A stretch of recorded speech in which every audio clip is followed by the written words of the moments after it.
If we look at what's been projected by the analysts and the experts, Ethernet's going to be growing tremendously over the next 5 years. They're predicting current sales to go from somewhere around $9 to $10 billion up to $40 billion by 2015.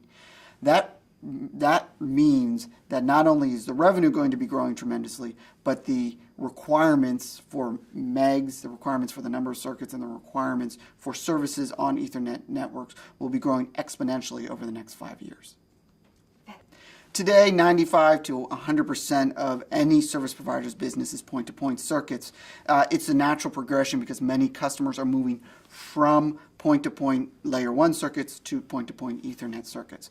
However, what the experts are saying is that by 2015, 40% of our business will be multi-point circuits or multi-point networks, in that case, that are delivered to customers. Multi-point services are very different than point-to-point services for every service provider. One of the key differences with multi-point networks is that you deliver a network, not a single point-to-point circuit. So you're delivering a network that may have 10 endpoints within that network.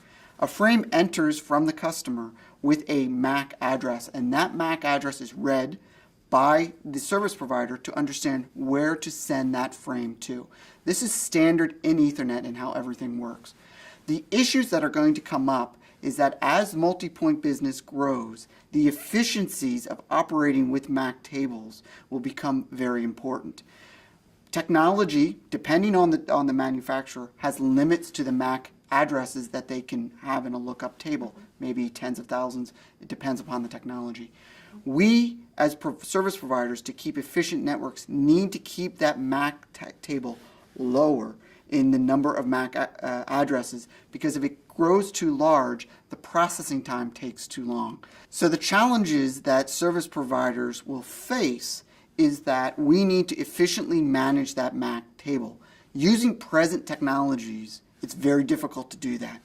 What Tata is doing through next generation Ethernet is that we're going into a technology that manages MAC tables much more efficiently than anything today, and that will give us an advantage because our customers will get faster processing time, plus we won't be burdened with reaching a limit on MAC addresses and not being able to service customers going forward.